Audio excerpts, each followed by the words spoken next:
Good evening. I'm Erin Boucher, Chairperson of the Shrewsbury School Committee. Welcome to our meeting for Wednesday, February 11th.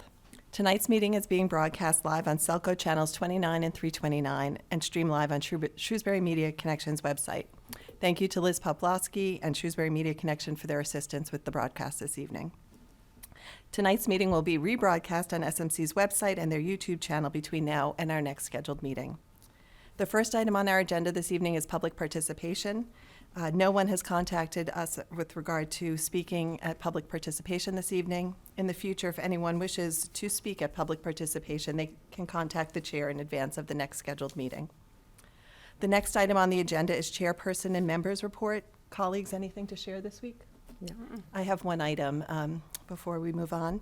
Since our last meeting in January, Dr. Jane Lazat has informed us that she will be retiring from her position as Assistant Superintendent for Community Partnerships and Wellbeing in the Shrewsbury Public Schools effective June 30, 2026. Dr. Lazat has worked in the Shrewsbury Public Schools for 30 years. She started her career in the district as a third grade classroom teacher at Patton School in 1996. Since that time, she has served as a classroom teacher at both Patton and Spring Street schools, assistant principal at Floral Street School, principal of Spring Street School, principal of Sherwood Middle School, principal of Patton School, and the assistant superintendent of Community Partnership and Wellbeing. We certainly receive this news with mixed emotions. We are very happy for Dr. Lazat as she will begin this well-earned next chapter in July. However, she will be greatly missed by the school committee and throughout the district. Dr. Lazat's impact on Shrewsbury Public Schools has been strong and far-reaching.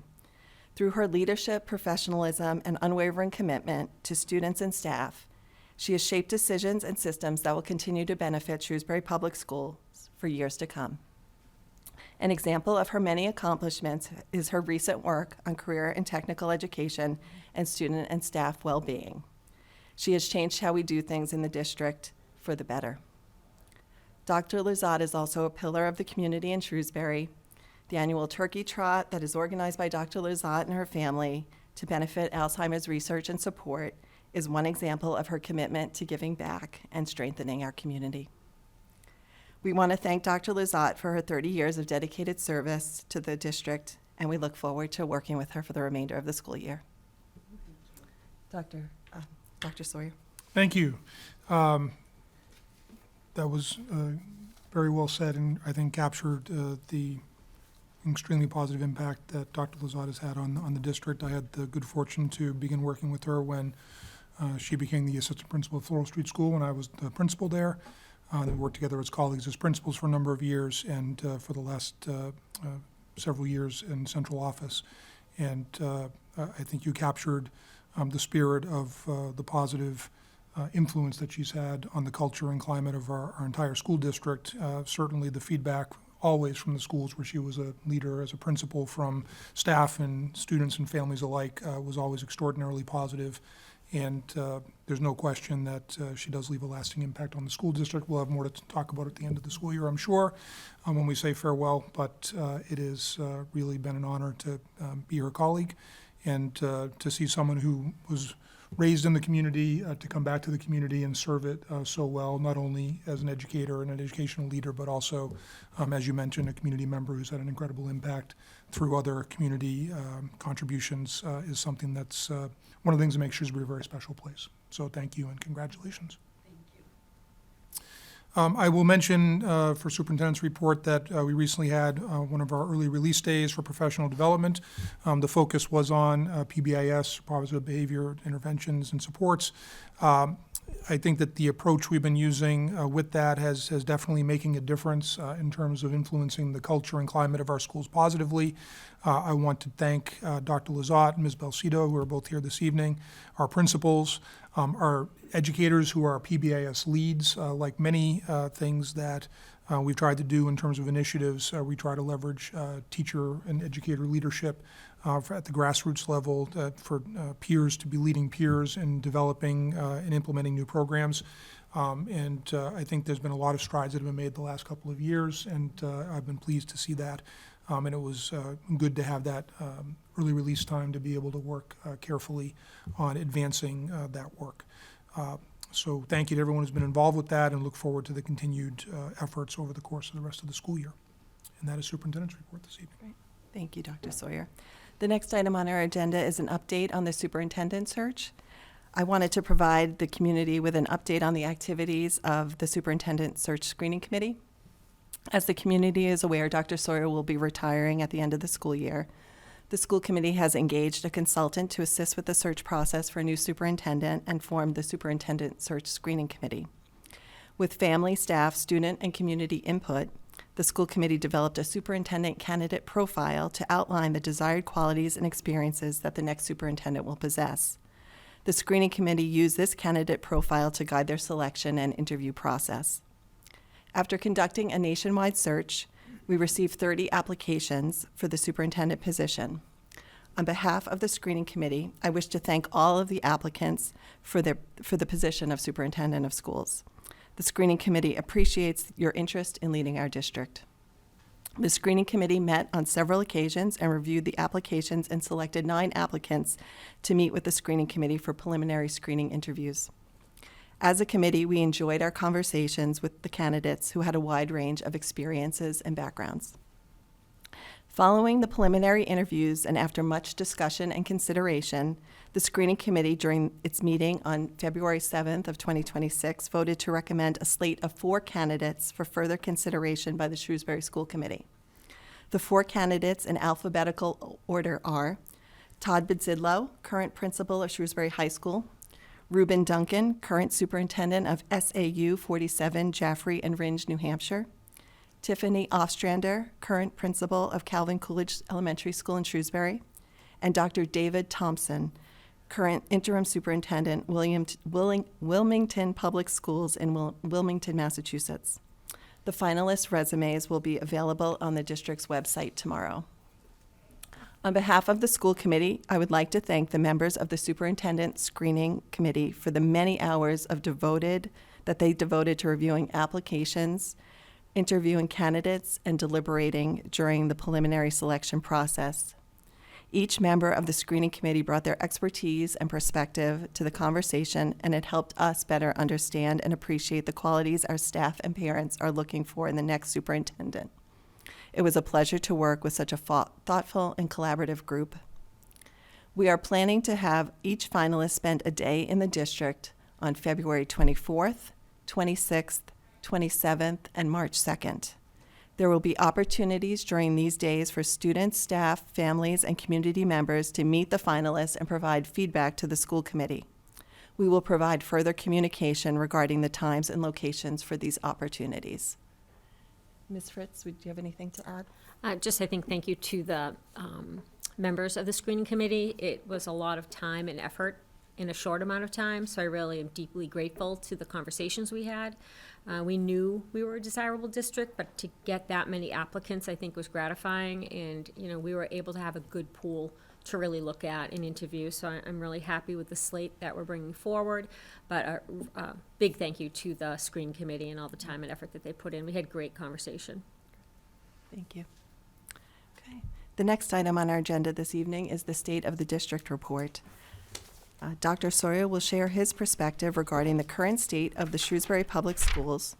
The report will be provided under separate cover in advance of our meeting.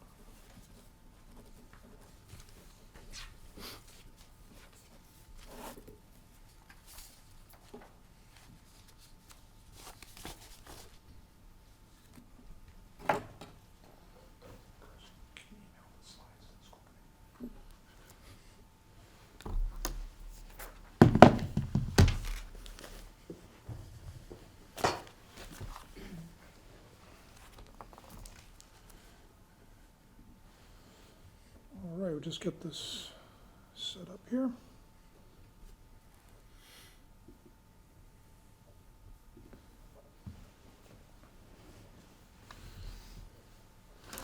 Good evening to the school committee and to everyone who's watching on screens. It's my privilege to present this annual State of the District report, and do appreciate that gave me a little bit of an extension on my assignment. We wasn't quite ready at the last meeting, but I'm pleased to be able to have present some information about my perspective on where things are in terms of our school district and our community. I'll start with this question, and how are the children? This is a traditional greeting that the Maasai warriors ask when they meet. And the traditional answer is, all the children are well, which signals the deep respect and deep care that the Maasai culture has, their belief that for their community to be well, the children need to be well. In terms of the state of our district, I suggest that the well-being of our community depends on the well-being of our children. The well-being of our children is the responsibility of the entire community. Many of our children are thriving, but not all of our children are well.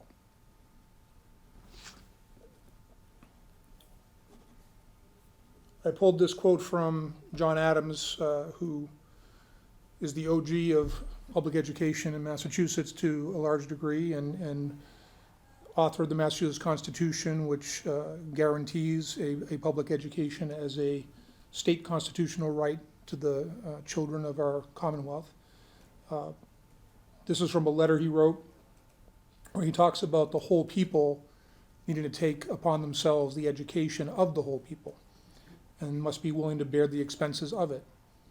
That there should not be a district of 1 mile square here in the Commonwealth without a school in it, not founded by a charitable individual, which is how schools often were founded back in colonial times, but maintained at the expense of the people themselves. So education being a public good and a public right, not something bestowed on someone who might have a greater economic standing in the community.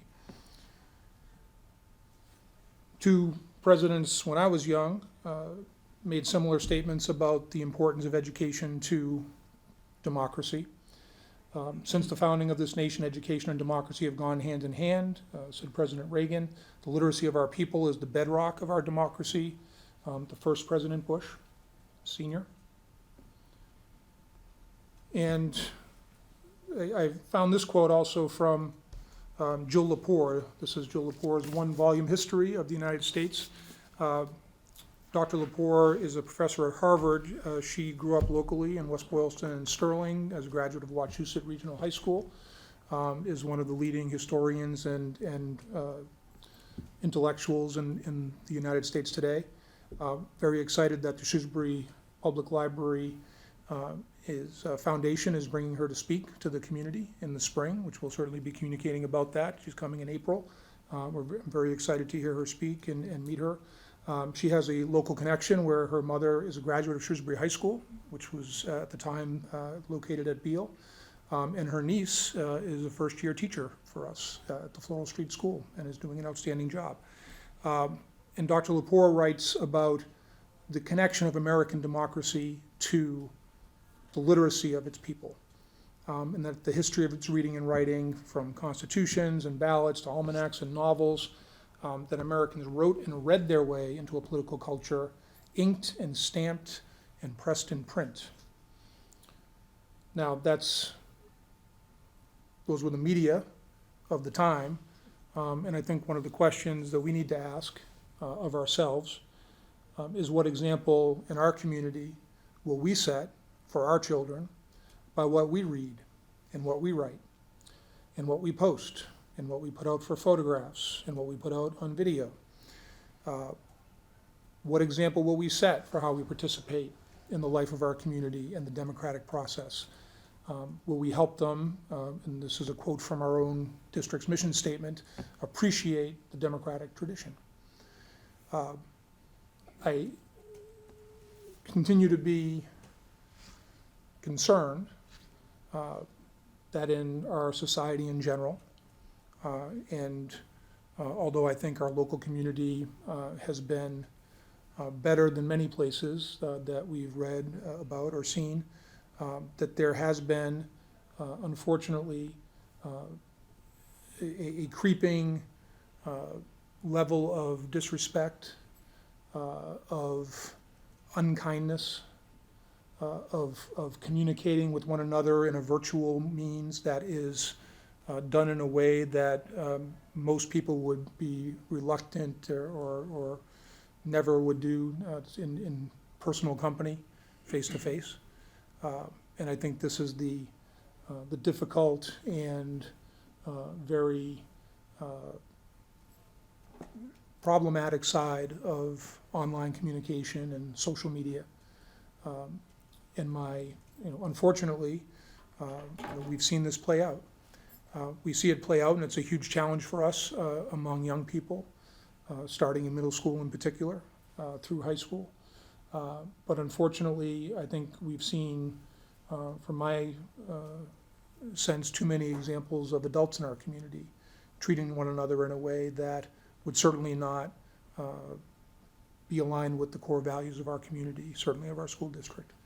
And it is my hope that we can set a good example for our young people about how it is that we read and write and communicate, because in order for us to be successful as a community in a democratic environment, a democratic system, it relies on being able to have reasonable and thoughtful and respectful debate. It does not mean everyone needs to agree, of course, but when there are disagreements, trying to do them in a way that is disagreeing without being disagreeable, as the saying goes. But beyond that, not being nasty and crude and mean-spirited, not attempting to smear people when you disagree with them or have a concern. And so my hope is that we can, as a community, buck the tide that we're seeing, unfortunately, in other places and around the country, in the world, in terms of this mode of online communication. This quote is from Robert F. Kennedy from 1968. It was the statement that he made, fairly impromptu actually, upon the death of Dr. Martin Luther King. And what he said was, what we need in the United States is not division. What we need in the United States is not hatred. What we need in the United States is not violence and lawlessness, but love and wisdom and compassion toward one another. That is the community I think that we want for one another, that we want for ourselves, for our neighbors, certainly for our children. And it is a challenging environment right now, but I am hopeful that we will be able to model that for our community. John Dewey, the educator and philosopher, once wrote, "What the best and wisest parents want for their child is what the community must want for all of its children." And I know that the school committee, my colleagues in the leadership team, our educators, continue to strive to provide for all children who are educated in our public schools what's best for them, just what we would want for our own children. I am hopeful, and I would urge everyone who is taking part in the public life of our community, whether that's volunteering in our schools, with our PTOs, and all the various civic opportunities through athletic leagues, to scouts, to all the different elements that make Shrewsbury such a great place. Or whether it is in local government, whether that's being a town meeting member or a member of a board in the community, especially those who are leaders, that all of us keep this in mind when we're thinking about how we can ensure that Shrewsbury can be the best it can be right now for the children whom we serve every day, and that we're setting the table that in the future we're able to sustain what is needed to make sure that our children are well. I was reminded, and I happened to notice this sweatshirt that my daughter received when she was part of the Shrewsbury Unified program, which is, I think, one of the best things that we've done in the schools in the last several years. For those who don't know, the Unified program is a program where students who have disabilities and who are without disabilities work together in clubs and in athletics in a spirit of friendship.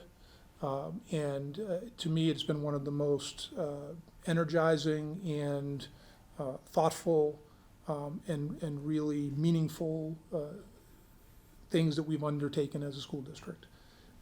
We're very proud that Special Olympics has named all 9 of our schools and our district as a unified champion schools and district, for the level of inclusion, meaningful inclusion, where peers are truly friends, and supporting one another in all these different ways. And I'm struck by the term unified, because that is what our community needs to be. It's what our community needs to maintain and sustain, in order for us to be at our best and be the kind of community that our residents, from the youngest to the oldest, want, and to be for the place that they live and make their home. Again, I'm hopeful that all of our members of local government will work together in a unified manner, because I think that is the way in which we reach the goals, the strategic plans that our municipal government has, that we have as a school district, which have wonderful aspirations, and we meet many of them. But we still have work to do, and there are still needs that we need to fill. We'll have the budget presentation momentarily, but by being unified is the way that we're going to be able to reach those goals that collectively we aspire to as a community. Dr. Lepore, the historian, says no nation can be freer than its most oppressed, richer than its poorest, wiser than its most ignorant. And I would suggest, in addition to nations, that would apply to communities. And that is what the mission of public education is to empower our young people so that they can ultimately live a life that they have meaningful choices to exercise the freedoms and the liberties that they can enjoy as residents and participants in this great American democracy. So it occurs to me, or it did occur to me, when I was putting together this presentation, and knowing that the screening committee was doing work to interview candidates to be the successor to me in this role, I thought back to 17 years ago. And I actually pulled up my notes from my interview that Ms. Fritz was at on the other side of the table, so I'm having a little flashback here.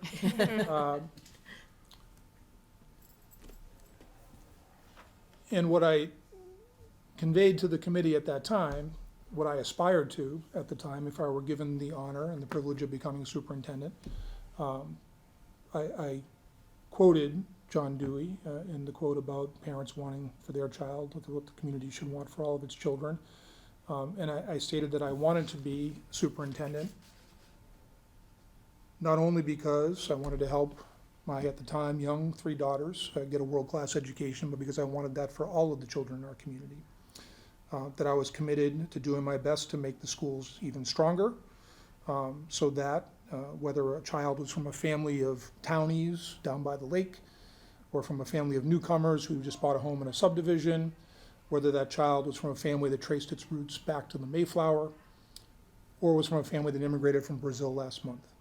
Whether the child had a challenge of a disability or an aptitude for learning that was off the charts, whether that child was from a stable, economically secure 2-parent home or from a single-parent family living in low-income housing, whether the child was white or African-American or Hispanic or Asian, whether that child was easy to get along with or challenged authority, easy or difficult to educate.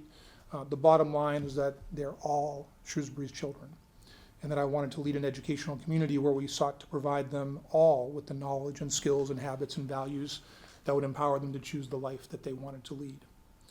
I'll let others be the judge of how successful I've been able to be in trying to fulfill that, but I did conclude my remarks by asking the question, relaying the Messiah Warrior question, and I think here adapted, how are Shrewsbury's children? I think the answer is that if we're unified as a community in support of all of our children, we can strive together to meet our aspiration for all of Shrewsbury's children to be well. And that is the state of the district report. Any comments? Well, thank you, Dr. Sawyer. I think, when you go back 17 years and you look at what you wanted to do, you've definitely done that and done it exceptionally well. And when we were screening candidates, one of our top priorities was student-centered. It was our top priority for any candidate that was coming in. So I think that's the path that you created, and we want to continue. But I look, it's 17 years ago till now, society's different, problems are different, students have different issues, things are much more complex. And being unified is where we do have to move forward as a school district, not just in educational services, but in our budget planning and everything that we do as a community. If we want to support services, we have to stay unified. So I love the message, and I think you've done very well over the years that you've been serving us. Yeah, to add to that, I appreciate the thought that you put into the state of the district every year. It's always very thought-provoking, and I think you're right. I think the health of our district depends on the community, and it always extends beyond the classroom. You can only control so much within the classroom walls, and things have changed dramatically in the last 17 years. Having been here for about 11, I've just seen the changes in the types of issues that you have to manage day to day beyond just the interpersonal interactions. It's what spills out into social media and the challenges that exist there as well. It's become very challenging, and then throw a pandemic in the mix, and it's just added to even more challenges over the last 5 years. So I think it's just important for everybody to realize we're doing a lot of good things in this district, and I know that you and your staff have always led with the success and well-being for all students when it comes to opportunities and making sure that all of our children are, provided a top-notch education. So thank you for that. Just to add on what both of you said resonates with me as well, and I appreciate the raw honesty that you had when you were going through your presentation. I think what sticks with me is that leading by example, and I think that you, Dr. Sawyer, are a good example of leading by example. You set a model for what you would like people to emulate, and that could be your staff, it could be the teachers and the district students. I think you talk about committees and coaches, and these are who the students are looking up to. They're who they respect, and when they see that they're working together, they're being respectful, you would hope that something's rubbing off on them, and that comes out, and we build better students. And I think the staff in the district does a good job of leading by example and being good role models for our students. That you brought up the words empower and unify, and those are such important terms in terms of empowering students to be better, to unify, to bring there's so many differences across the district, and if we can find commonality, I think that's an important thing. And I think the district has so many things that are priorities to us, but making sure that the children are taken care of, I think, is what is at the forefront of everybody's mind. So I appreciate this, and we want to have the next superintendent also carry on in their own way the same tradition that you've set up too. Yeah. Thank you, Dr. Sawyer. As always, very thoughtful and well done. You get right to the heart of it. This is why we all do this work. It's for the all children in Shrewsbury, and you do lead by example. And we're very fortunate to have had your leadership for the last 17 years. Thank you for the reminder that this is a community effort. Strong schools depend on all of us. They depend on, our partnership with families, our partnership with municipal leaders, with our community partners, and our educators, of course. So just thank you for this strong message with your last State of the District. Much appreciated. Thank you. The next item on our agenda this evening is the budget recommendation for fiscal '27. Dr. Sawyer and Mr. Girardi will present the superintendent's initial recommendation for the fiscal year 2027 school department budget.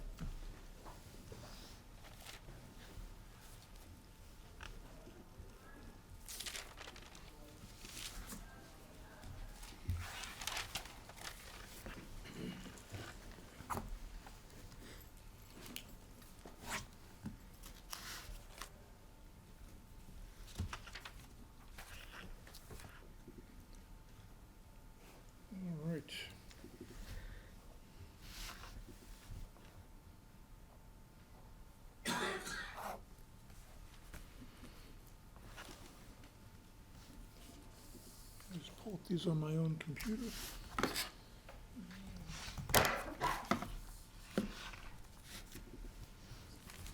Great. Well, thank you. And Mr. Girardi here with me has done a lot of work and been a bit of a scramble because he was under the weather and out of commission for a while last week. But he and Ms. Fitzpatrick have been working really hard to put together documentation for you, and we'll have the budget packet, the full budget packet for you shortly. But this evening we have a slide deck to share that highlights the various elements of my budget recommendation for fiscal year 2027. Let me start by referencing the national landscape for public education. Finance, I was at a webinar back in December, I think it was, and Joseph Truick-Smith from the Education Resource Strategies Group shared this visual sort of defining what the realities are right now of budgets in public education in the U.S. As you can see, talks about this idea that there's greater breadth and intensity of student needs, and we certainly have seen that. Longstanding financial pressures, which vary across the country, but still the tension between local resources versus state resources, and to a much smaller extent federal resources. Unprecedented financial uncertainty and risk that goes with that, and at the same time, something that I do not think is a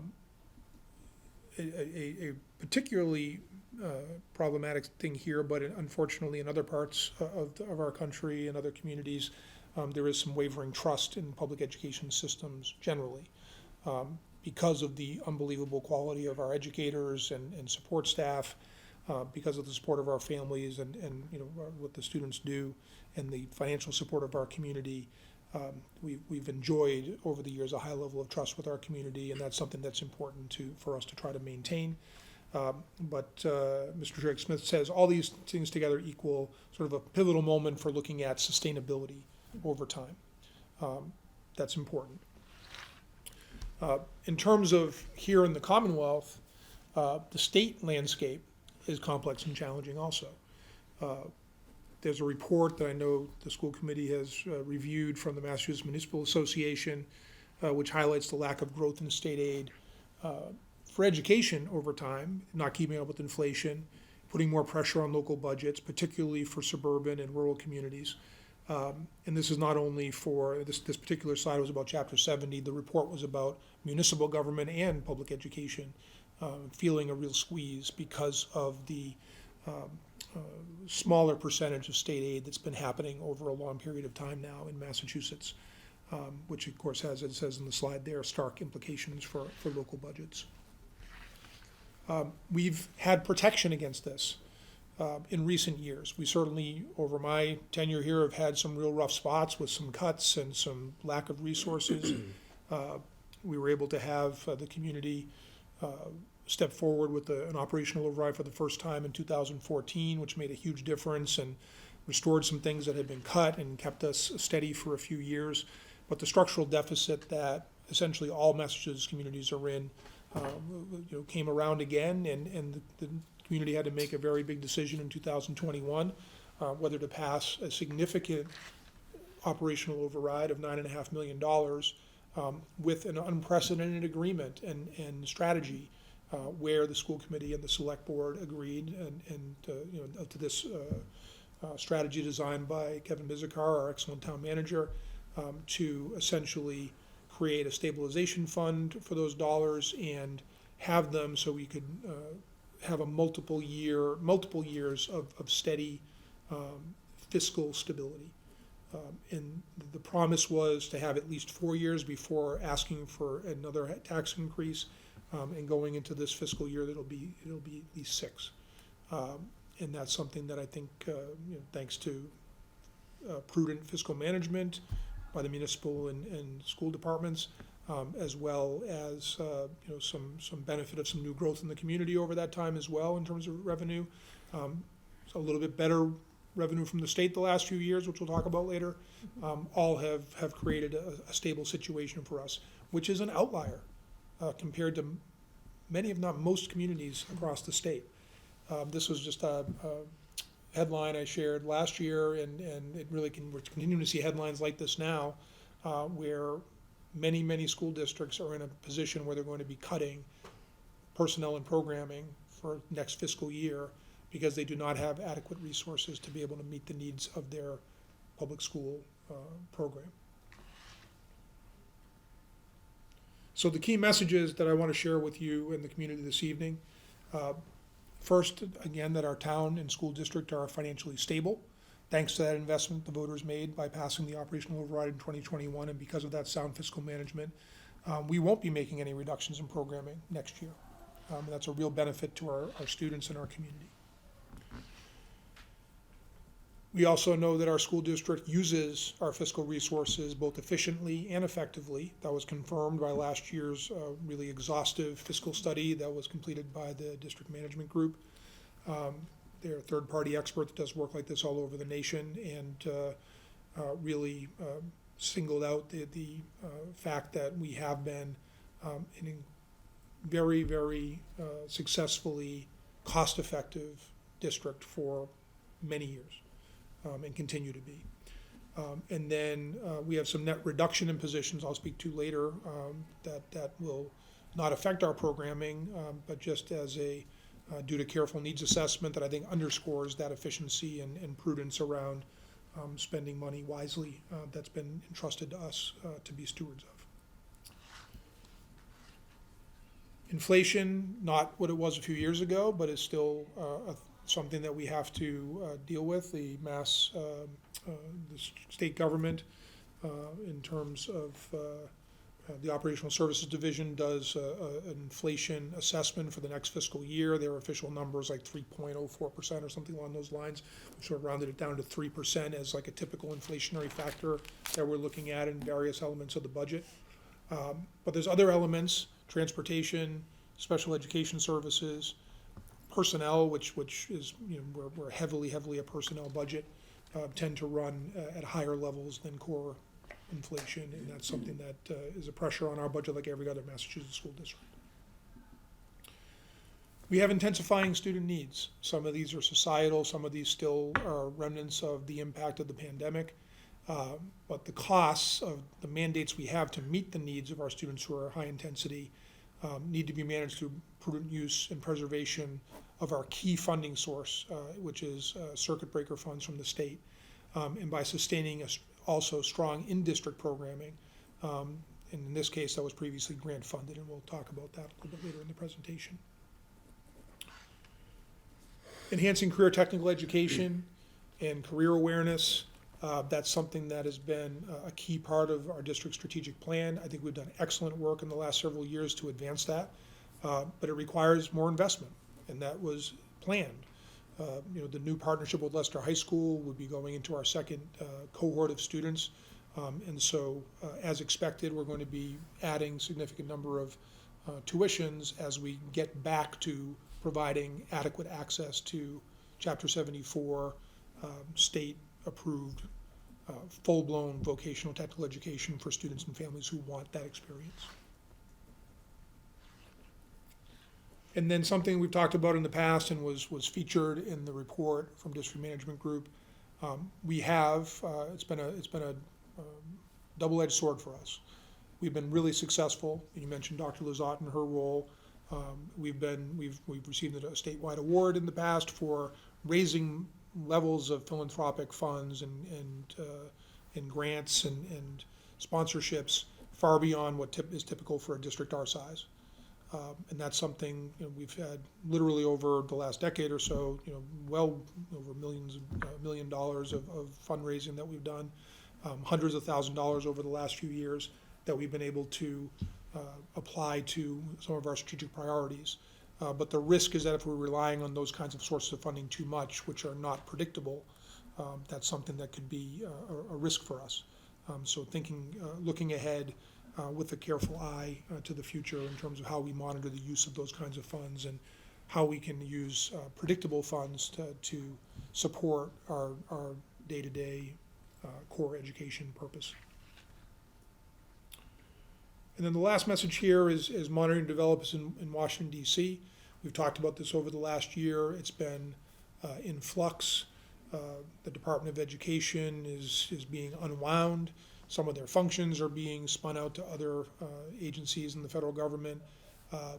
As of right now, the funding we receive from the federal government seems steady, but it has not been particularly predictable. So it's something we have to continue to monitor and make sure. That's another reason why maintaining our circuit breaker reserve, which although a lot of focus of that is on special education funding, that's what generates it. It's essentially our reserve fund for our entire budget. So making sure that that's there is really important.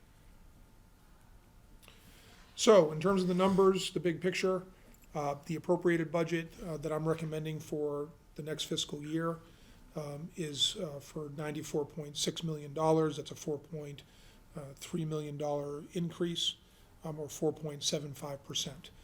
That 4.75% is the upper limit of the range that was established in the override agreement between 4.25% and 4.75% for the school department year over year.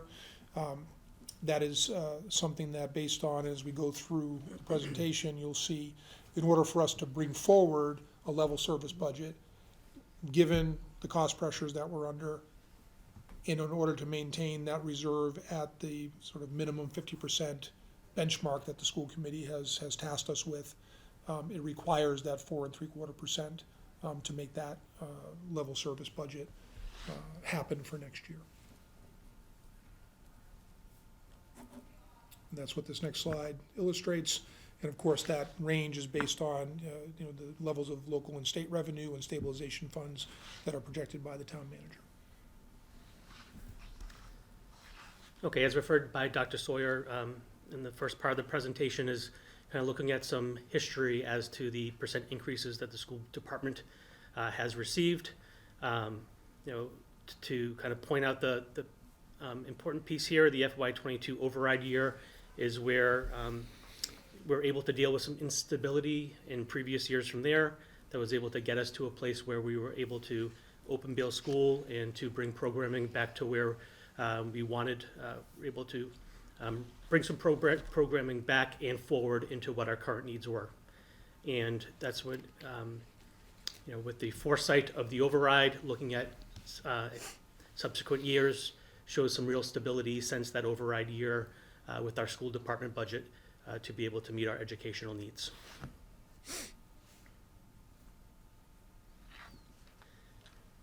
And again, working with District Management Group, that's the third-party fiscal study that was completed. They looked at 10 years back of our full financial system. We opened our books for them, and what they were able to do is take a look at our history and then give us a recommendation on where we should be moving forward in the next 10 years.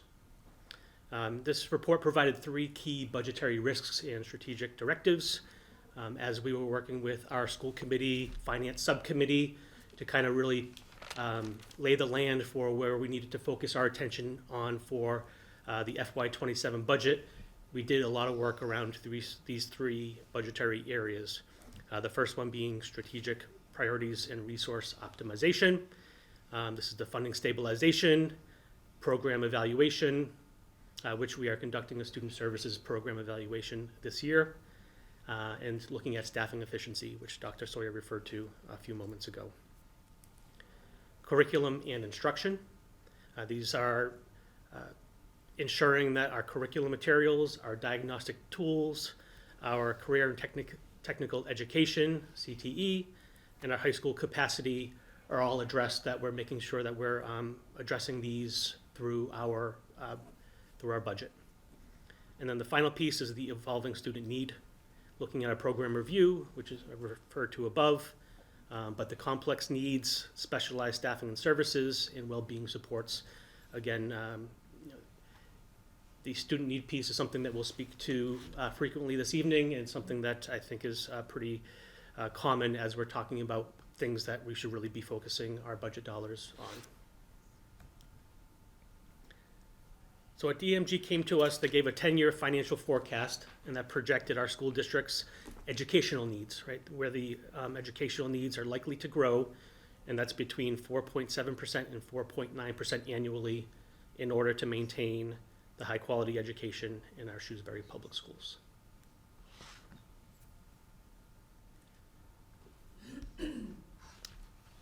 In talking about investing fiscal resources efficiently and effectively, DMG produced this slide here, which takes the per pupil expenditure for all communities in Massachusetts, and it compares it to the 10th grade ELA MCAS results. And in the scatter plot here, you can see where the state average is and where Shrewsbury lands as far as being among the bottom 15% of spending for school districts in Massachusetts, and being in the top 15% of school districts and academic outcomes.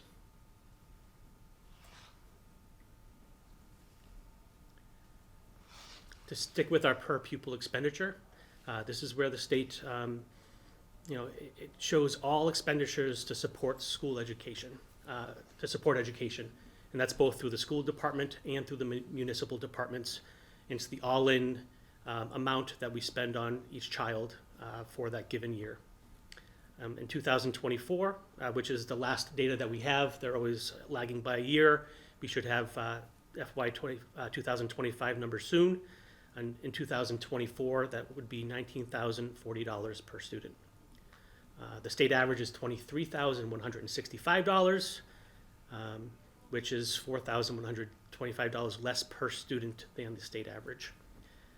This represents a total of $25.3 million less than the state average. So for us to just get to the state average, we would have to spend another $25.3 million.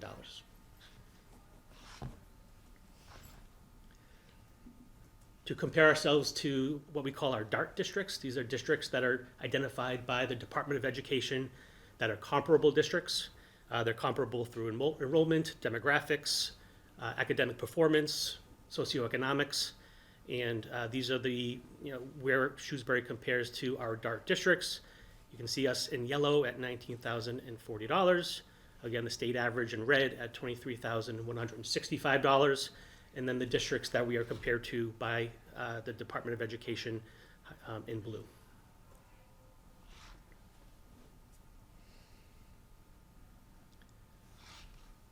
And this slide here is a similar chart, but what it shows is our per pupil expenditure compared to our Assabet Valley collaborative districts.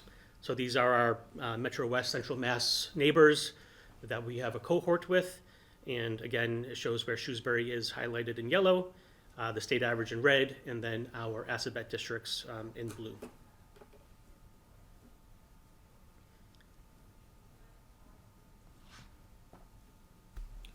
So this next slide talks about Chapter 70 funding, which is the major source of state funding for education, public education in the state.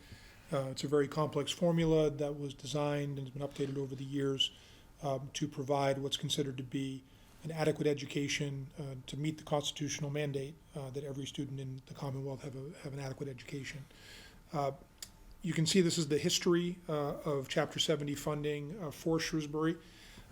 As we referenced earlier, Chapter 70 funding, state funding for public education for many districts, particularly suburban and rural districts, has been pretty minimal as a matter of course over a number of years. This was essentially designed because a number of years back when the formula was rejiggered, it was a time after Shrewsbury had experienced a lot of growth during the mid-90s through mid-2000s. New Chapter 70 dollars were fueling a lot of the budget increases at the time to absorb a very, very significant increase in enrollment in the district at that time. When enrollment started to level off, at the same time, the formula started utilizing a community's relative wealth in property and wealth in income, to essentially put some govern that rate that the state was reimbursing on, and the formula actually was showing for a very substantial difference between what Shrewsbury was already receiving versus what that formula said we should receive under that wealth model. So as a result, we've been what's known as a minimum aid district for many years. Minimum aid districts, rather than getting some increase just based on sort of the educational needs of your students and the profile of your district. They just give a flat amount of money on a per-student basis year over year to give you something additional, recognizing that costs are going to rise to some degree. For a number of years, and another display will show it, it was a pretty minimal amount per student. You can see at the red portion of the bar in each year is the proportion of new Chapter 70 dollars that came in that particular fiscal year. So you can see from fiscal year 18 through 23, really pretty minimal, even 24. The last few years, 25 and 26, it's gotten a little bit more generous with some recognition that the districts that are minimum aid districts, which are the vast majority of school districts in the state, were struggling to keep up because they were not, the state aid was not nearly keeping up with the inflation that districts were facing.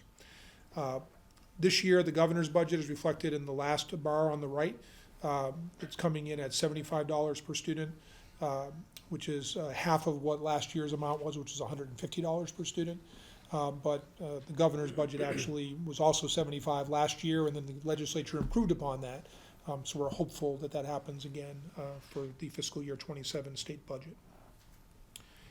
If you look at the next slide, this is showing the difference or the distribution of what our appropriated budget is made of in terms of Chapter 70 dollars versus local dollars or other sources that might come into the appropriation that is voted on by town meeting. That's what this budget presentation is about this evening, is the budget that ultimately town meeting votes to approve the bottom line. Under Massachusetts state law, town meeting approves the budget, the bottom line. School committee has the authority around line items and how to spend those dollars in the budget. You can see that it's a substantial portion of what that budget is. In this past year, for example, the current fiscal year 26, of a total of $90,339,000 and change budget, my eyes are not as good as they used to be, $22 million plus was made up of Chapter 70 dollars. And the last bar there is what we're projecting for next year, should the governor's number of $75 per student be the number that is used in the budget. And if you look at the next one, you can see that in terms of the amount of money, in terms of the Chapter 70 state aid portion of just the increase year over year, it is making up some of that increase. As I referenced several times earlier, our gratitude for the community for passing the operational override, using more local resources to fund our school needs has been massively important. But it's important to note that when we have our school department budget is not only made up of those dollars that come from local tax revenue, whether that's real estate taxes, auto excise tax, other local sources of revenue. A substantial portion comes from Chapter 70. If the Chapter 70 number gets to $150 per student like it did last year, that essentially would represent $20 of every $100 of the increase. 20% of next year's increase would be coming from the state. The other 80% would be coming from mostly local sources.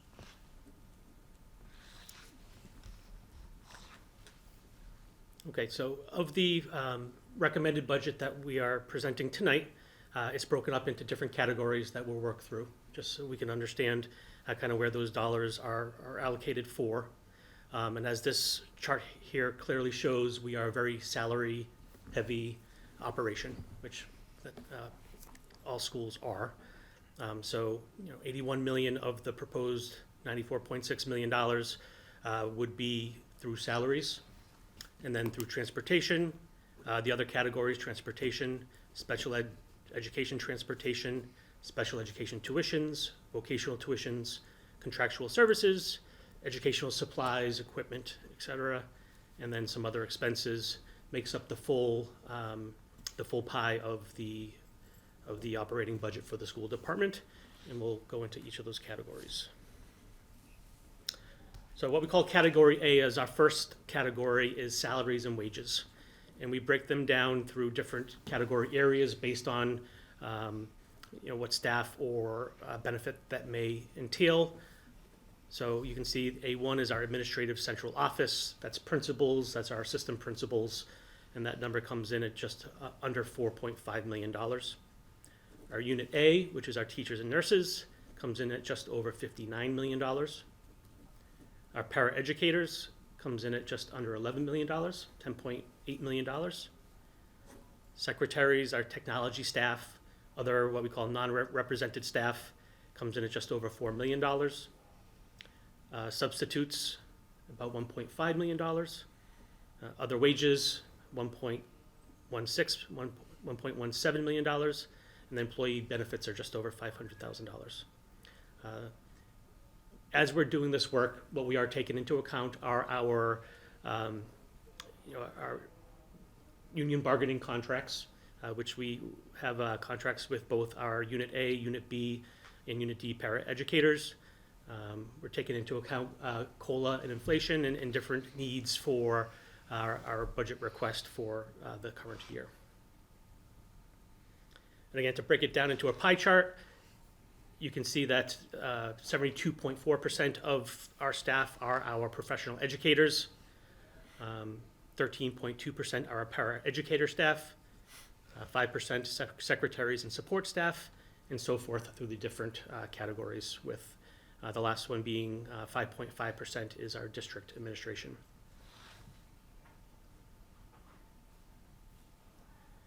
Again, to speak to those labor groups and the contracts that we have in place, Unit A increases for the current fiscal year.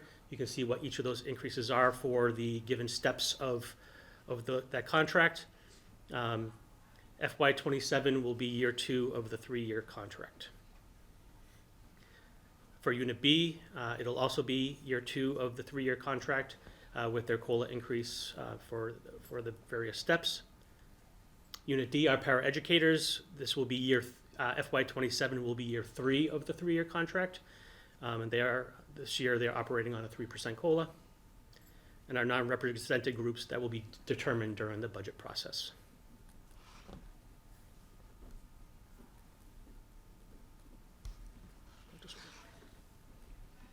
So in terms of investments and where we're shifting some costs in order to address some cost needs, there are only 1.2 FTE in the entire budget that are essentially new to the budget. 1 FTE is from a middle school math specialist, and that is strategically being added to address capacity around providing support for students who are not meeting benchmarks in terms of their progress in mathematics. That this position will likely address student needs at both Sherwood and Oak Middle Schools, similar to what the reading specialists have been doing in the last few years, but focused on math instead. The other 0.2 FTE is just to take, right now at Sherwood we have 2 individuals. Full-time equivalent is 1.8 for our school nurses. Based on the number of students with different medical needs at that school, we think it's important to increase that 0.8 position to a full-time 1.0 position, and that is the other 0.2 FTE. These are being achieved not with any of the new dollars we're receiving in the increase, but by reducing elsewhere in the budget where we are able to make some changes based on need. You can see the next line there is that this budget plan includes the reduction of 5 elementary class sections. You'll see those illustrated in a little bit. These reductions can be made. It's not going to require layoffs. It will be done through attrition, through retirements, not being replaced, and that still with these class sections being reduced, because we've had some lower enrollment and are projecting lower enrollment next year at the elementary level, we can still be within class size guidelines, which we'll illustrate momentarily. We also have an ELE teacher position where there's a retirement, that there's a reduction in need and number of students at the elementary level that's projected for next year that we can also not replace. And then we have a position that's not in the appropriated budget but is funded through a homeless funding from the state we received because of the shelter that was open in Shrewsbury. We've had that funding and be able to use it for a few years now. We will not have access to that funding next year.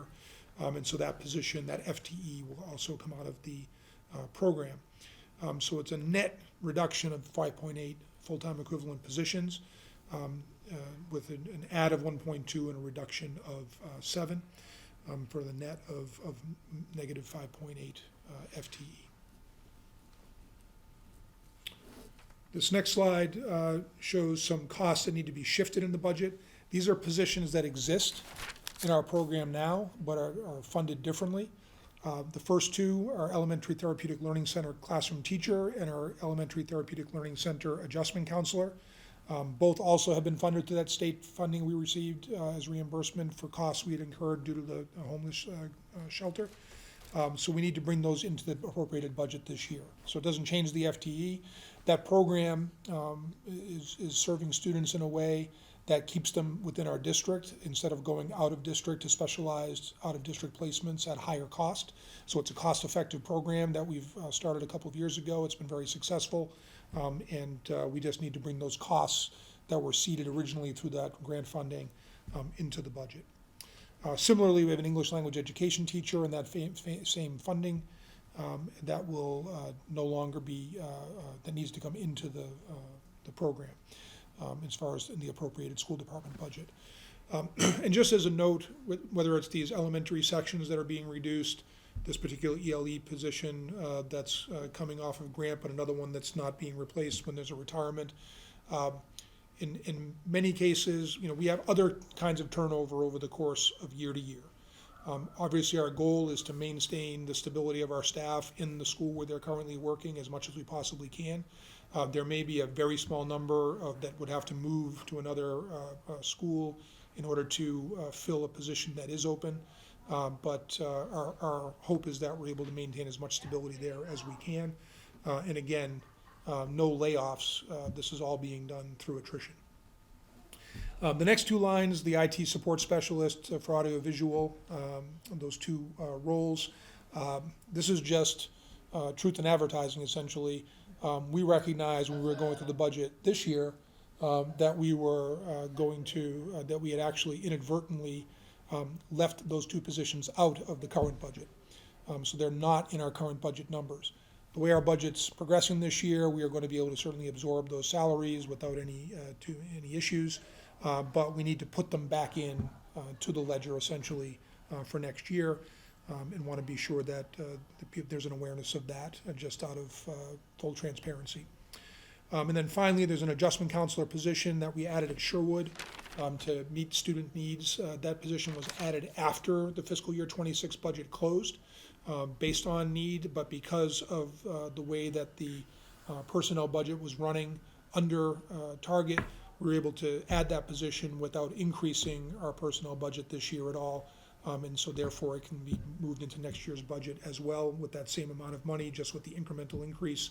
But it is a 1.0 position that was added after the budget was voted last year.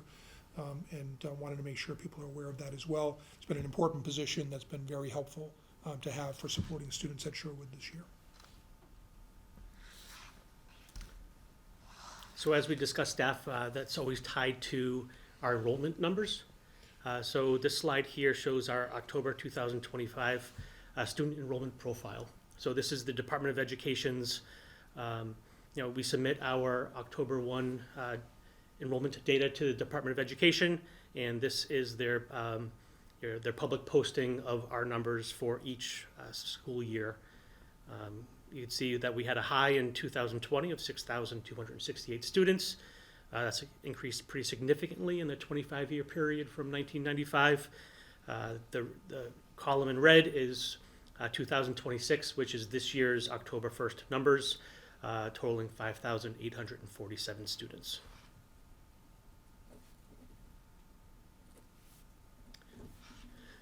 So as each year we go through the exercise of identifying how many students at each school for each grade, and this allows us to develop our class section, class size model, in which we're able to then understand the nature of our teaching needs, our staff needs, for each grade level. So as you can see here, the numbers in green for each of the schools. We have Beale, Coolidge, Floral, Patton, and Spring for each grade level. The numbers in green show that those class sizes are at or below school committee guidelines.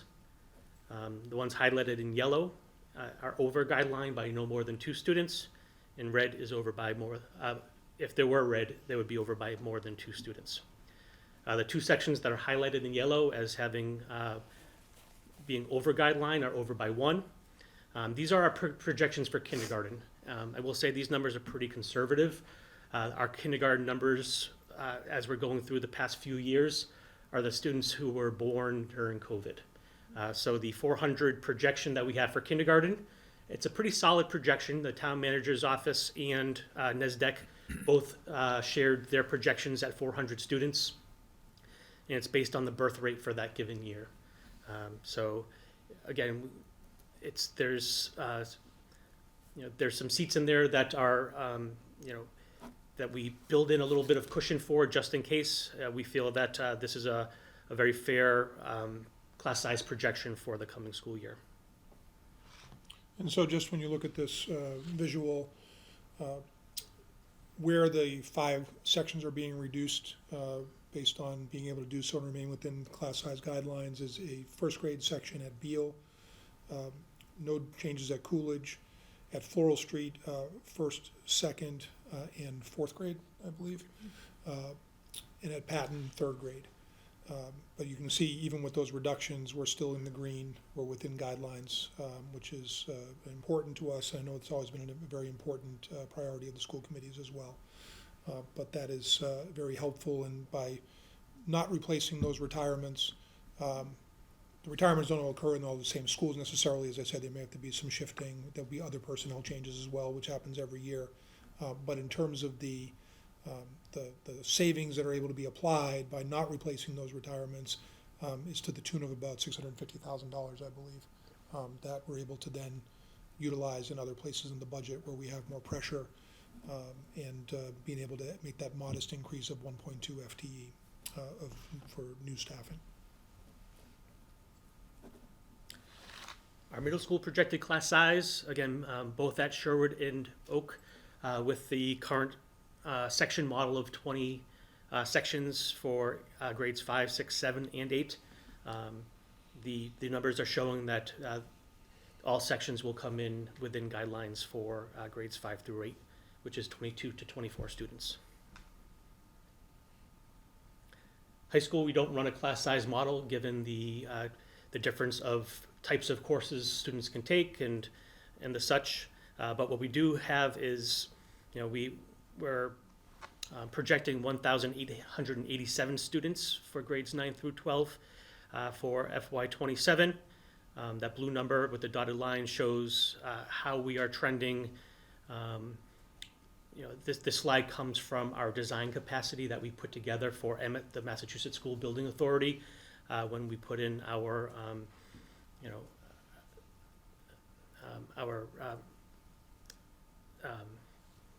statement of interest. Thank you.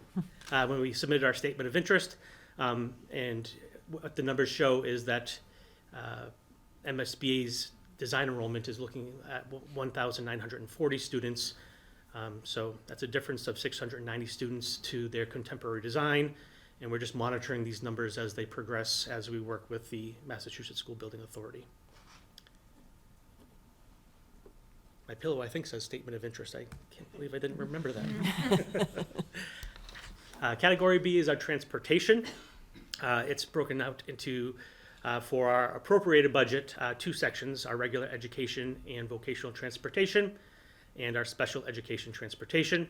Bottom line number here is just over $4.8 million. And I'll speak more to what that means in just a moment. Fiscal year 2027 will be the 4th year of a 5-year contract with AA Transportation, and we have a 6% annual increase in rates for a total of 30% increase over the 5 years. So when we speak to financial pressures, the 6% increase on a pretty large dollar item is impactful as we're building our budget. The FY27 regular education transportation continues to include the late bus service. This was put into effect a few years back through some grant funding. We moved it into our appropriated budget just because of the interest, and it's really just operating a great program that allows students to access to school or after-school programs who might not otherwise have access. Our vocational transportation is projected to run the same number of buses as 2025, 2026. This really is to economy of scale. We're projecting 25 more students at Leicester next year.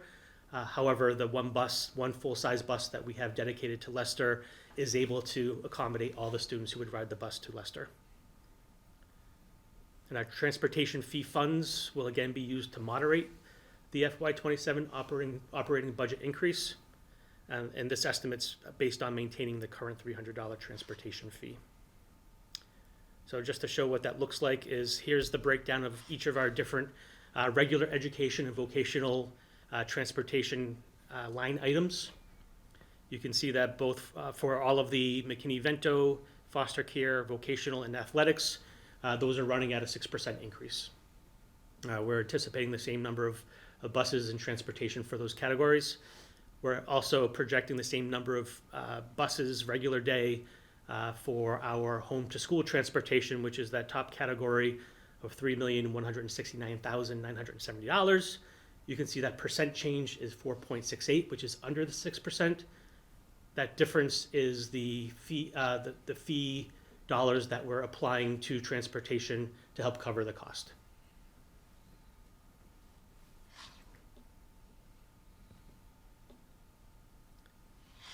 The next category is a special education in-district and out-of-district transportation. These are programs that require out-of-district van use to continue. These programs are the out-of-district programs that we have continue to be volatile due to market rate and vendor competition. What we do is we're able to offset the out-of-district transportation with the IDEA 240 grant, and we will continue to do so in FY27, just to take some pressure off of both the volatility and the cost of providing the out-of-district transportation. Our initial projection for FY27 anticipates a 9% increase from FY26. Again, this is due to the projected rates from various transportation providers that we're needing to tap into to make sure that all of our out-of-district students are getting to and from their placement.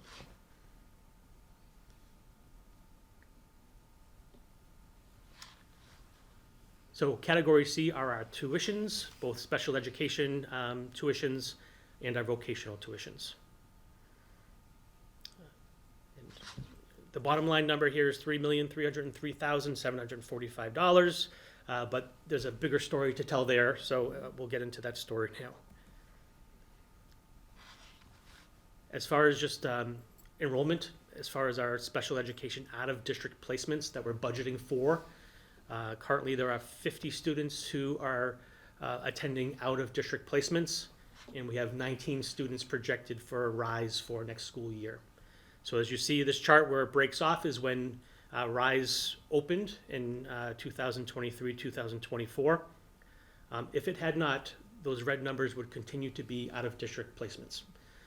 Us being able to provide a wonderful program in district for students who meet the criteria for that program has both given an educational environment that is wonderful. It also provides savings to the budget when it comes to paying for out-of-district tuitions that can be significantly higher. So there's 19 students again budgeted for FY27. That reflects the students at RISE. This is an illustration of our use of our circuit breaker funding, which is really critical. You probably noticed in a previous slide that the appropriated budget is actually going to be moving down in terms of the amount of dollars spent on special education tuitions. That's not because tuitions are going down. Tuitions are actually going up. Right now, our projections on the order of about $500,000 year over year, budget to budget, in that whole category. That number at the top in green on this slide, 7.798 million, is what we expect to have to pay for tuitions for special education, specialized placements out of district next year. But it's through the use of the circuit breaker reserve that's been prudently maintained by the committee, and also utilizing some year-over-year savings to push into circuit breaker as well, and being able to plan for what the state is going to be providing to us. The good news is the governor's budget had a very strong number for circuit breaker. The challenge every year is that the state sets a budget for circuit breaker in advance of knowing what all the claims are going to be from all the districts. Circuit breakers are reimbursement of your costs from the previous year based on a certain formula. In the last couple of years, they've been able to satisfy the 75% statutory rate for tuition reimbursement that you're eligible for, but it's not done the full 75% on transportation because they basically didn't have enough money to do that. The good news is at the end of last fiscal year, they did, in a supplemental budget, provide the full 75%, which raised our circuit breaker more, which puts us in a stronger position, being able to manage this increase for next year. So you can see from the screen, total cost of what we project for next year is at the top. We expect to end this year with a reserve of just over $3 million. We expect at this time that will carry forward. This is our latest projection of what we will underspend our current year budget overall, which we can then move those dollars into circuit breaker and add those there. And then our estimate for next year's circuit breaker to be received based on this year's costs right now is a little over $4.3 million. That number will change and be refined over the course of the next couple of months as we have more specific interactions with the department around our claims for next year. And so that number will be modified and hopefully stay the same or get better. So line 5 is the total of all those things together in terms of what's available for circuit breaker. And then the two purplish lines are what we plan to spend next year. We would plan to spend about $5.4 million out of the circuit breaker account to cover these special ed tuitions, and about $2.4 million out of the appropriated budget for that total of almost $7.8 million. And if that is where it played out, we would end next fiscal year, the end of fiscal year 27, with about $2.16 million in the bank. That represents 50% of what the maximum we could carry over year to year. You can only carry over for 1 year the total that you received in that particular year. So that's half of what we project we'll receive next year. And that is sort of the minimum target that we've been tasked by you, the school committee, with maintaining in the budget, which again is one of the reasons why we're at the 4.75% recommendation level in terms of the overall increase. On this next slide, you can see what that looks like in terms of, again, being at the 50% mark for FY27. You can see what those numbers would look like in subsequent years if we had typical rates of increase based on historicals. And if you look over to the right, it just shows you, holding that reserve of about $2.16 million represents about 2.3% of our total school department appropriation, which is not a huge reserve, but has proven in recent years to be adequate and something we think is prudent given some of the uncertainties with federal funding and whatnot that we spoke to earlier.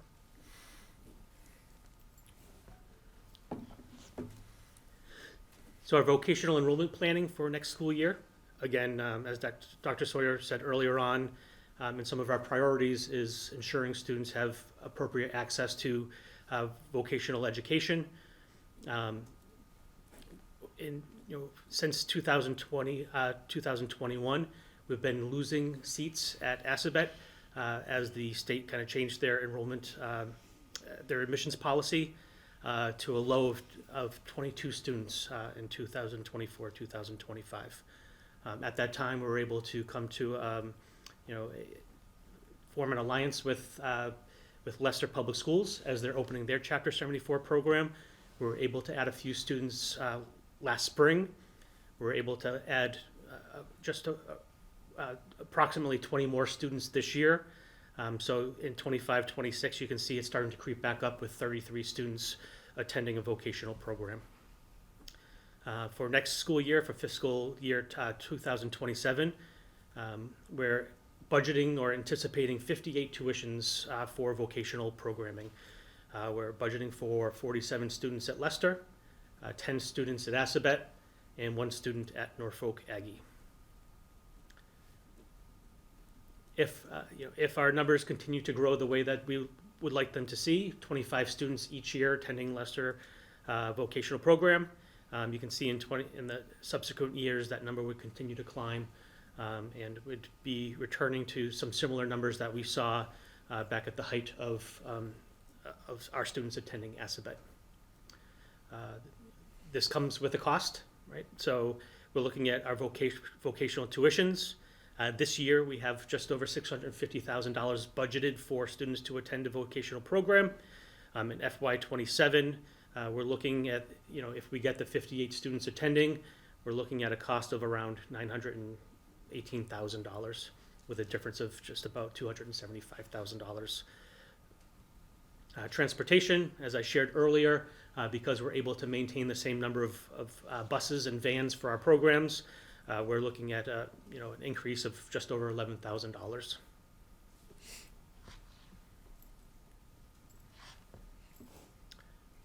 So finally, our D category, which is our materials, our equipment, contracted services, and all others. Each of them are laid out for administrative contracted services, educational contracted services. This is where our textbook and curriculum materials lay. And as we add up all of the D category, we're looking at just over $4.7 million.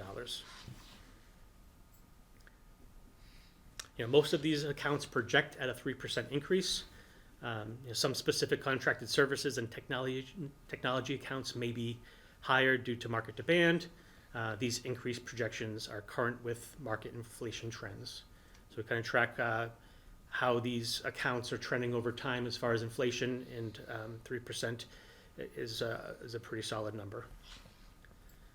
One place where we are recommending an increase is the textbook curriculum materials. Again, going back to the district management group report, and what we've been tasked by the school committee is to look at a multi-year approach to reduce the reliance on grant funds and philanthropic donations for these core curriculum needs. So it ends up being an 11.76% increase, represents a modest difference of about $30,500 more in funding than what a 3% increase would provide.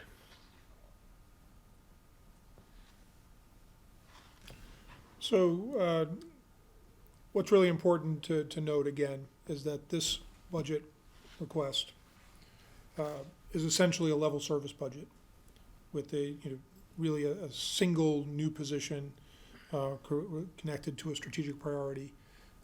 And we are not able to provide the resources for many excellent proposals put forward by our district leadership team that are aligned with our strategic priorities and that would improve our program and student experiences in some way.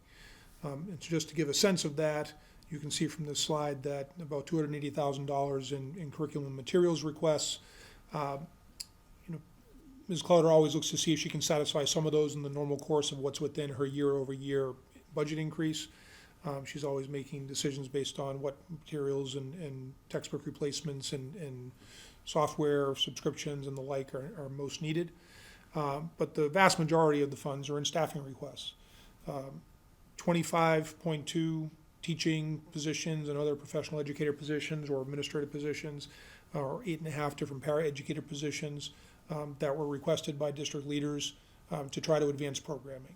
And out of that total, we're only adding essentially 1.2 FTE, and we're doing so by reducing FTE actually beyond that 1.2. It's not, none of the new dollars coming into the budget really are funding that additional new position.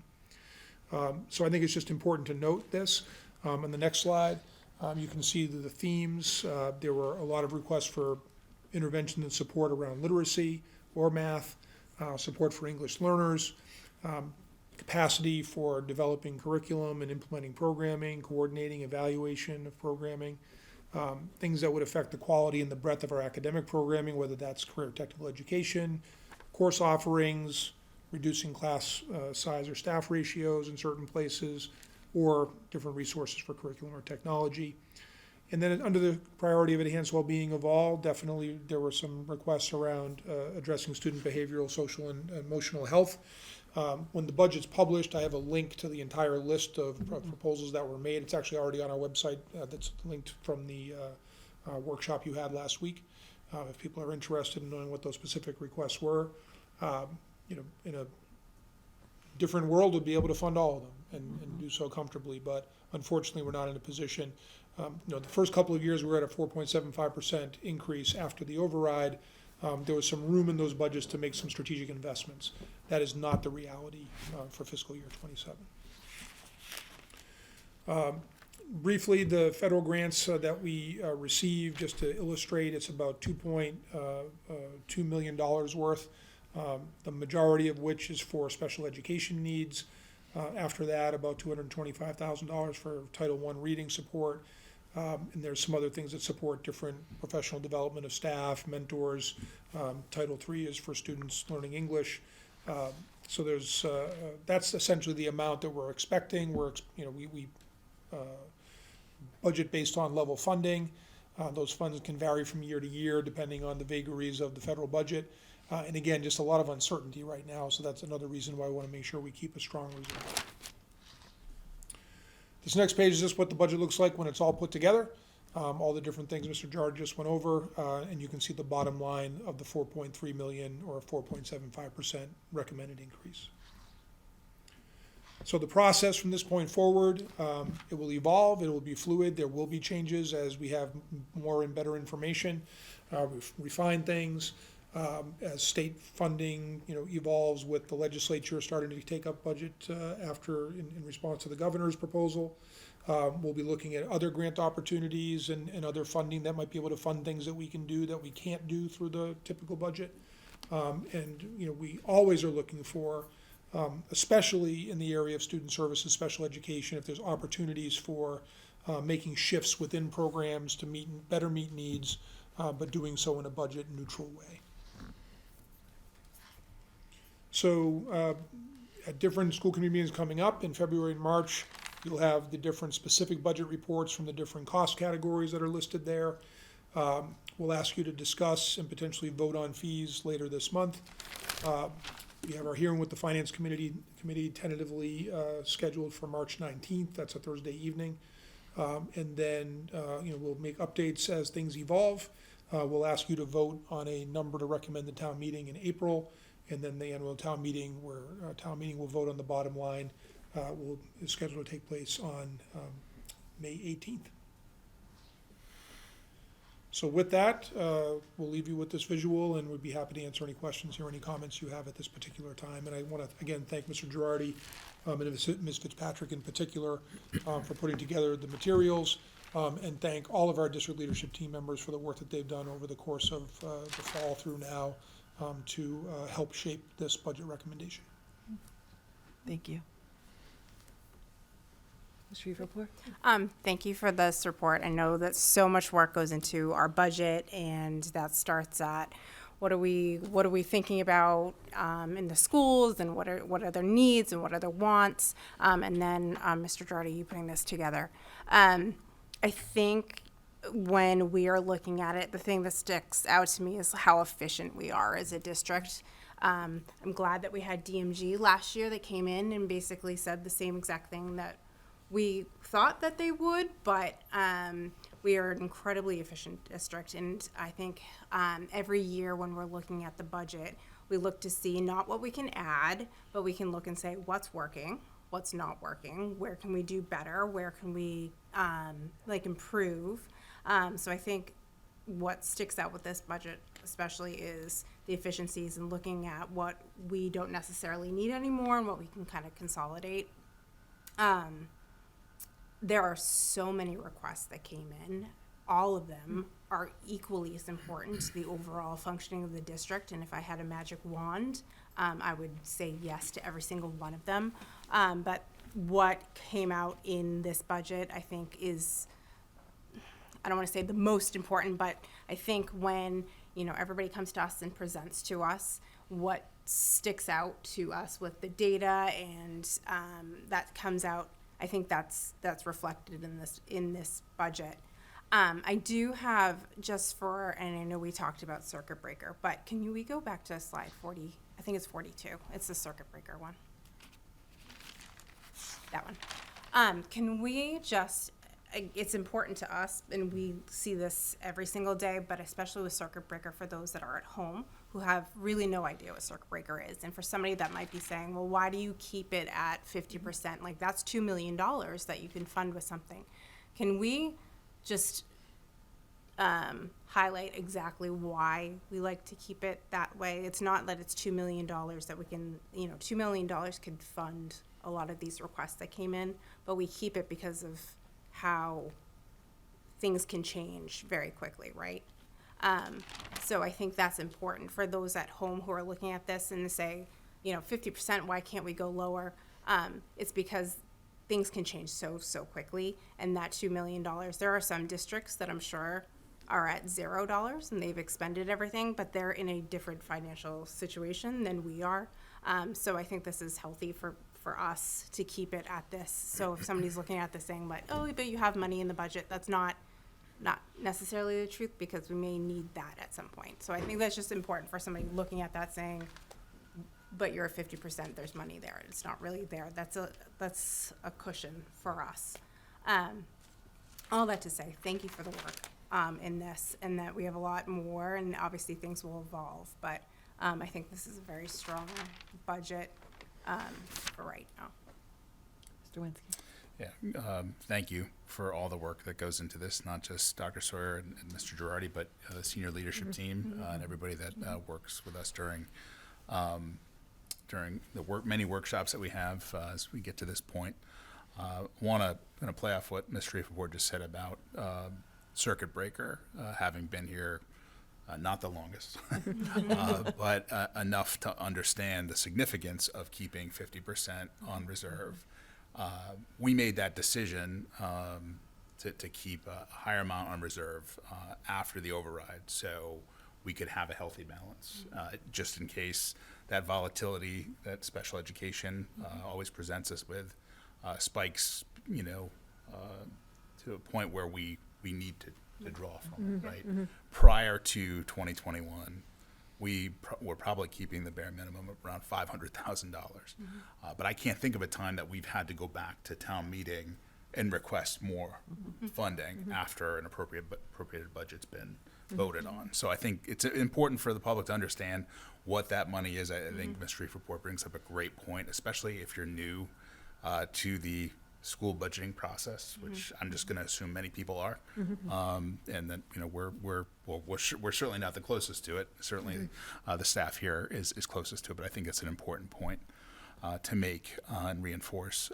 If you go back to slide 15 for me, this is the slide that always kind of brings me back when we look at the 10-year history of school budgets in Shrewsbury, and I even think there's more of a story to tell if you go further back. I'm not going to ask you to recreate 2010 and the 2016, but this to me shows where we were and where we've been lately in terms of predictability.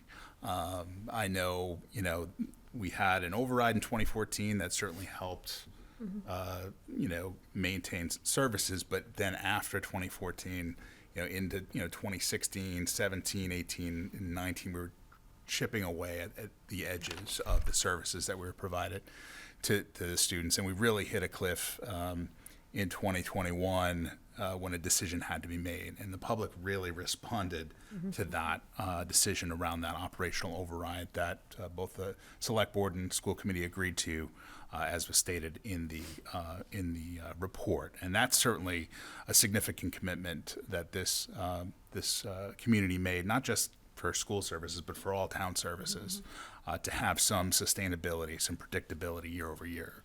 And that's shown in the last, what will now be, 5 or 6 budget cycles of that predictability, which is very important, because prior to that, we were making this recommendation. Dr. Sawyer would make the recommendation. Sometimes it would be 5% or 6%, and then the town manager at the time would come in at 1.5%, and then we'd have to mitigate a budget gap, and it would not be the best of times in terms of our budget planning. It was always a grind, but we've enjoyed predictability, which I think is very important for the overall planning over the last 5 budget cycles. Many districts would love to be in this position, as was stated, and we've talked about it every year. You see it in the headlines, of districts that have to make significant cuts in programming and resources. Certainly 4.75% recommendation is within the boundaries of the existing agreement. And it also important to note that 86% of that budget is the resources, the dedicated staff that power the services for Shrewsbury Public Education. And if I recall correctly, that's about just under 6,000 students, I think. Keep me honest, I think we're about the 29th largest school district out of 321 or so in the state. But we can fact check that afterwards. But we're focused on key needs. I think it's very important. And certainly we've seen some of the cost drivers around CTE and the demands for vocational education that have always been there.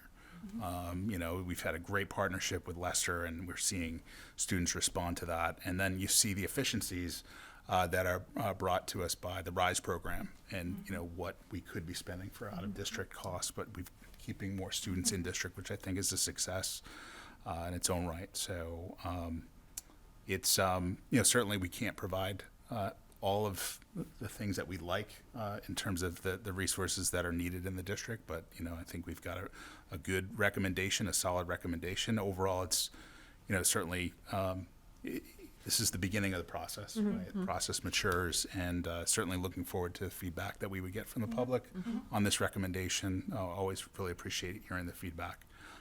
But it's a fluid process and one that matures. But thank you again for all the work that you've put into this. Really appreciate it. And, the budget work takes time, and when we look at it, we're, like you said, Dr. Sawyer, we need a budget that meets the district needs, but also has to be sustainable and affordable for the community. And I think that's been one of the hallmarks of Shrewsbury Public Schools. We're cost effective, we're efficient, we do more with less, but I think over time that has become our own worst enemy before the 21 override, because it was expected. They're always going to come through, and as times change, inflationary pressures and mandates change, it gets harder to do more with less and still provide the services that all students need and that we have to be sustainable. I'm really happy when I think back about when we decided to have the fiscal study done, that DMG report is something that we should continue to go back to and look at. What we need to look at, what are our pressures, but also, looking at they're saying 4.7 to 4.9% annually. And if I remember correctly, I think when Dr. McGee and Mr. Samia we did our own homegrown 1 year ago, it was similar. I mean, things haven't changed. We still know that that's the mark that we need. And like you said, John, the 4.75 is not out of the agreement. It's also ties into that third-party assessment. It wasn't us saying, it was that third-party piece. So I think that's compelling as well.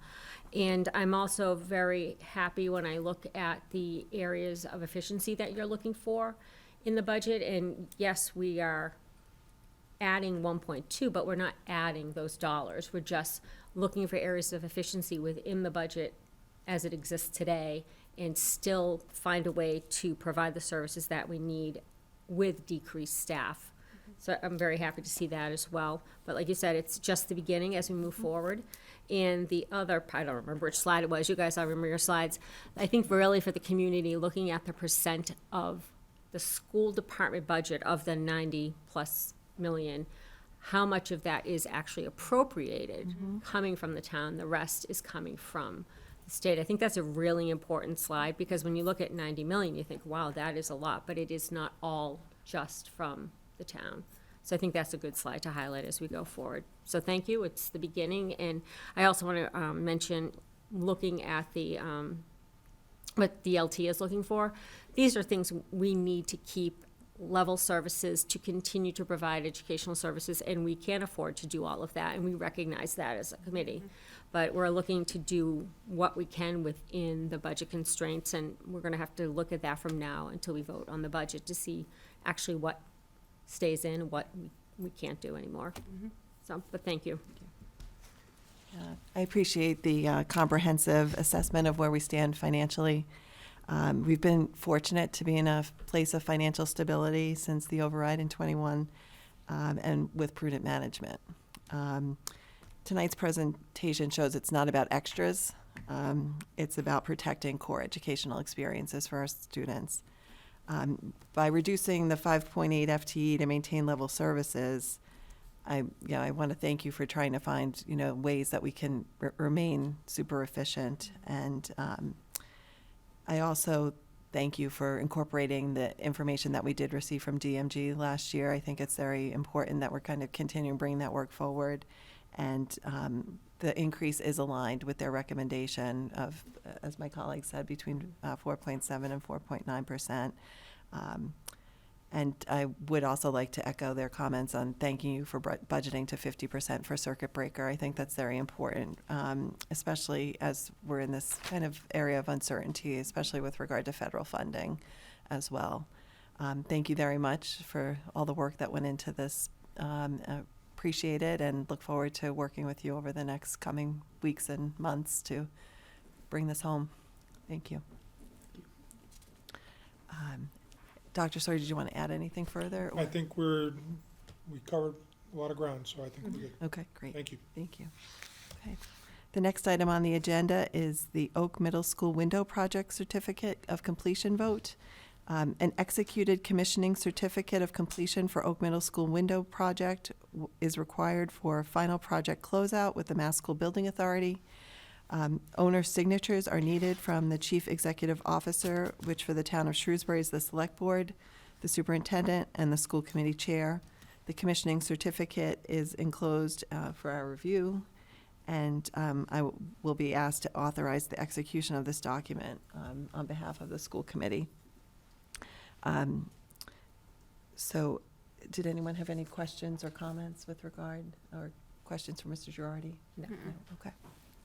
So I'll need a vote that the committee authorize the superintendent and school committee chair to sign the enclosed Massachusetts School Building Association commissioning certificate of completion for Shrewsbury Public Schools Oak Middle School project number 202-1027-10030.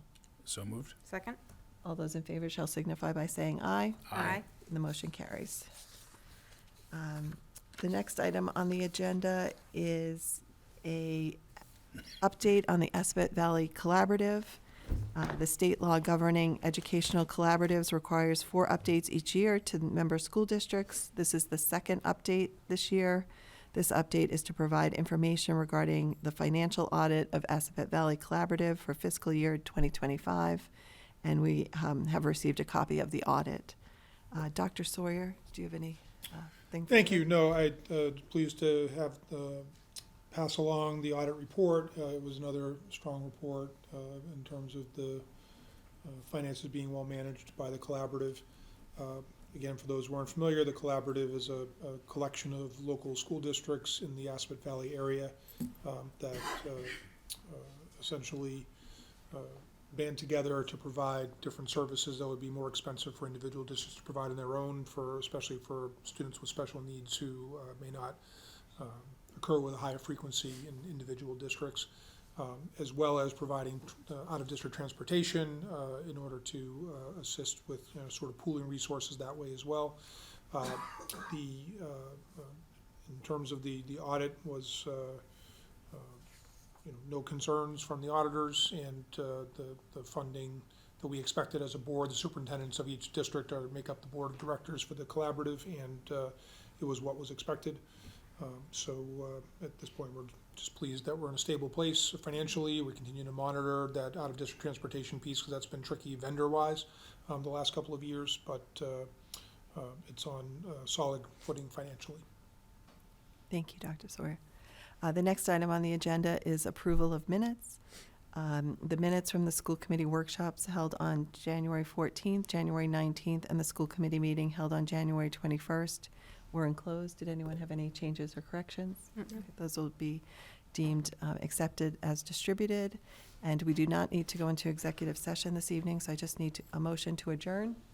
So moved. Second? Roll call vote. Ms. Fritz? Aye. Mr. Wensky? Aye. Ms. Shriefrapour? Aye. Ms. Boucher, aye. Thank you, and good night.